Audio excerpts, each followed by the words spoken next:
Hello there. This is Margaret Manning from Cal State Dominguez Hills, and I have got two ladies with me today who are authorities on environmental justice. Actually, it should be injustice. And we're going to talk about a couple of incidents that have occurred in the last month in California involving the California Coastal Commission and also the South Coast Air Quality Control Management, or something to that effect. And we have here in black, with her Del Amo Action Committee t-shirt on, Cynthia Babbage, and also another board member of the Del Amo Action Committee, Florence Garibian, who has experience with the California EPA. And I'm going to start off speaking with Florence, and she's going to tell us about the meeting that took place recently at the South Coast Air Quality Management District. Perfect. We got it. Margaret, I attended the meeting last Friday, the 4th of March. Honestly, I have never seen a meeting where the deck was stacked so badly. My first objection is that the Air Quality Management District Board sits up on a stage behind tables in big comfy chairs and looks down on the audience, which in my opinion is not conducive to true communication. People are given time to speak. On the first agenda item, the people who were there were speaking out against potential changes to a rule that was passed in December, and they were all representing the oil industry in varying forms. The American Petroleum Institute, several oil refineries, speaking in behalf of leaving the regulation the way it was. During that portion of the agenda, every speaker was given 3 minutes. And then we switched to another agenda item, which was a proposal to ask the executive director of the Air Quality Management District, a man with tremendous experience and knowledge, to resign. And there were a number of environmental organizations there ready to speak out against having this man leave his position. When we were given our opportunity to speak, we had 1 minute. But the decision had already been made, and the man was asked to resign. It's a setback for environmental air quality in the country, in the world, because the South Coast Air Quality Management District is a very advanced organization that has made tremendous strides in improving the air in our area, and much more work needs to be done. Well, thank you, Florence. Now, Cynthia, there was an earlier firing of an executive at the California Coastal Commission. And do you see any parallels between these two firings of executives? I think there are a lot of parallels. I think the environmental justice movement in California has made tremendous strides in getting better regulations and better protections. And I think that what is seen here is that big business and the big polluters don't like it. And they're going to figure out ways that they can circumvent some of the progress that we've made. So there certainly are parallels. There's a lot of building that they want to do along the coast, and the Coastal Commission has been very good at holding that off and really putting wetlands and protections for the endangered species in the forefront. Mm-hmm. As with the Air Quality Management District as well, some may or may not know, but the Del Amo Action Committee is one of 8 plaintiffs who have recently sued the EPA on their refinery regulations. And for the very first time, we've won through this new EPA rule that they actually have to monitor for emissions coming off the refineries. And this just happened in December. In fact, we've challenged the rule again because at the last minute, big business, big polluters got in there and basically carved out a 3-day period over 2 years where they could just emit whatever they wanted and they didn't even have to explain away what it was. And so I think that it really angered them, and they don't like to see us really standing up and making strides. And so I think it's just kind of an all-out whatever they can do. And with the Air Quality Management District, from what I understand, this is the first board meeting that they've had since the majority of the board changed. And so now they have this large Republican standing there. So I think that we should all be on the lookout for more moves like this.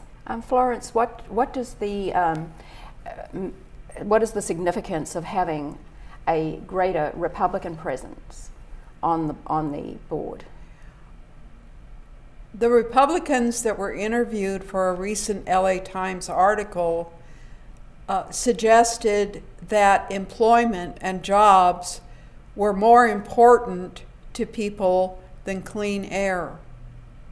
And I commented in my comments that that is simply not the way it really is, that the people who work at the refineries and other industries that have toxic chemicals are the ones who are most likely to suffer health consequences from their exposure to these chemicals.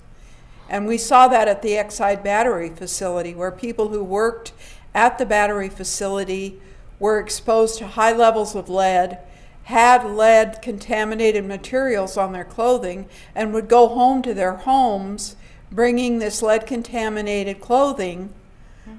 I believe strongly that workers who work in these dangerous industries deserve to be protected from exposure to toxic chemicals as all the rest of us deserve to be. Well, that's a really good point that I don't think many of us have thought about. Now, with these firings of these two executives, and Florence, you pointed out that it was a stacked deck from the beginning, and that appears to be the same case with the Coastal Commission. Do you think there's going to be any blowback from these firings, as in, CIA speak of unintended consequences? I think the amount of media coverage that action received would be uncomfortable for the people that made that decision. The other thing will be that we will be much more watchful, take greater care in being observant as to the activities of the Air District. They are planning to issue a clean air plan, which is required by federal law, and that plan is to come out in the next several months. That's something I certainly intend to be paying careful attention to, making sure that what is in that plan is as aggressive as it can be in protecting the air that we breathe and making it better. Good. Now, Cynthia, with the Coastal Commission, since that occurred a month or so ago, it exposed the agents that represented developers, and that they were not treated as lobbyists, and that there are some now there are politicians that are zeroing in on that. And I'm wondering if you think that could be a change in the political climate, that this has brought attention to these people?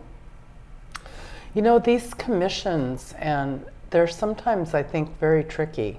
A lot of people strive to be in these positions of power, and that's really what it is. Because you would think of the Coastal Commission, and it seems like a warm and fuzzy kind of a, day at the beach cleanup or something like that.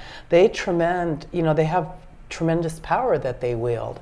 And I would hope that people would look into that more. I hope that they look into so many venues that go on down here in Southern California where most of the pollution is occurring. And when you have places where there's more than their fair share of burden of pollution, you need to balance that out by making sure that there's clean areas for people to recreate. One of the things that Florence mentioned about the air quality management district is a lot of those workers that are at the front lines also live in our communities that surround these refineries. So there's laws that protect workers by weighting everything on this 8-hour average, how long you would be at work. But really what we're not looking at is the cumulative effects of these things. And so what happens when the worker goes home? So he's still being exposed to the same air, the same soil, the same contaminants. And as Florence said, which I think is really critically important, a lot of people in the environmental justice movement know this, but I think the general public doesn't realize that you carry those contaminants home with you. One of the famous issues that were with the grape and the farm workers was that the father would come home covered with pesticides, and there would be the kids, "Hey Dad," you know, ready to greet them, being directly exposed. And so you'd think we would have learned that by now, but every step that you think you gain with environmental awareness, environmental justice, there seems like there's somebody just waiting in the wings to come in and take it away. And that's something that we will be ever vigilant against and watching. Again, there seems to be a political element with these firings recently, and Governor Brown was taken to task for being silent regarding the Coastal Commission when people felt, environmentalists, activists, felt that will he be known, his legacy, will he be known for taking away from the coast rather than enhancing it? Has that thought crossed your mind at all? I would be so disappointed if that was the case, because I actually worked for Jerry Brown under his first administration, where a tremendous number of steps forward were taken in the hazardous waste management area. And I believe he is a knowledgeable and dedicated person who understands more about the environment and the problems associated with a contaminated environment than most politicians at his level would understand. He participated in a USC interview with the head of the LA Times last summer, and his comments about water quality, the steps that need to be taken to ensure that we continue to have healthy, clean water available to all of California's citizens were very insightful and clearly reflected an understanding of the water problems that we have here in California. So I would certainly hope that that would not be the outcome for him. Well, thank you. Yes. I have a thought on that. You know, one of the things that is a protection that communities and environmental justice organizations can use is the California Environmental Quality Act, which is the strongest in the country. And one of the things that does disturb me about this governor's record is that he did a streamlining of this act, because there's this perception that community people or people who put health in the environment in front of big profits are really damaging businesses. And so it was the thought of Governor Brown that he needs to really have some authority over that. And so he has overruling authority on whether you even have a CEQA review. And that's really where communities can get down to situations that they call community benefits agreements. So maybe something is coming in your area and there's a way that you can sit at the table with the developer and negotiate some benefits for the community. But by him coming in and having like this veto over that process, it is concerning. And so that's something that we really want to keep an eye on when you take protections away from the people and Yes. that due process. So we do hope that, he stands firm and becomes a champion of the environment. I particularly, when we go to the Capitol, I like to look at all the portraits, and I must say I like the portrait from his first Yes. run much Yes. better than what I'm seeing these days. But, who am I to judge? Well, thank you, Cynthia. I think that with the upcoming meeting that you were talking about at the South Coast, what do you think environmentalists should do in preparation for that meeting? First of all, preparation, Okay. and that's very important. Oftentimes people come to those meetings, their heart's in the right place, but they really aren't very well prepared to say what needs to be said. The second thing is really understand, read the documents. I do a lot of research and reading and looking at the issues so that I feel that I'm knowledgeable when I go into that kind of a setting and prepared to say the right things. That makes all the difference in the world. There's a gap between members of the public and the government. The public knows what they want. The government has a plan which may or may not provide what they want. But if they're not able to come together in common language, that interferes with the ability to make the progress that needs to be made. So be prepared, do your homework, understand the issues. That will enable you to make a bigger difference. Even though you mentioned that you felt that the deck was stacked from the beginning? In this hearing, Yes. that goes, there's no doubt in my mind. Mm-hmm. But the earlier issues that were discussed with the rule that was passed in December, that one of the state senator De Leon asked the Air District to reopen that issue and reevaluate it. I believe that we should go to the Air Board and ask them to evaluate the proposal that was passed and the proposal that was offered by the Air District staff and give their recommendation as to what needs to be done next. Okay. So there may be a battle that was won, but there's still much more work to be done on a larger scale effort.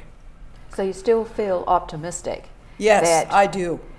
People can make a change in spite of the political climate? Yes, I do. I think too, I heard mention, I haven't been following this issue as closely, but there's going to be 2 more members of the board that's coming up for replacement. And there's been talk that will bring this back to more of a Democratic majority. Mm-hmm.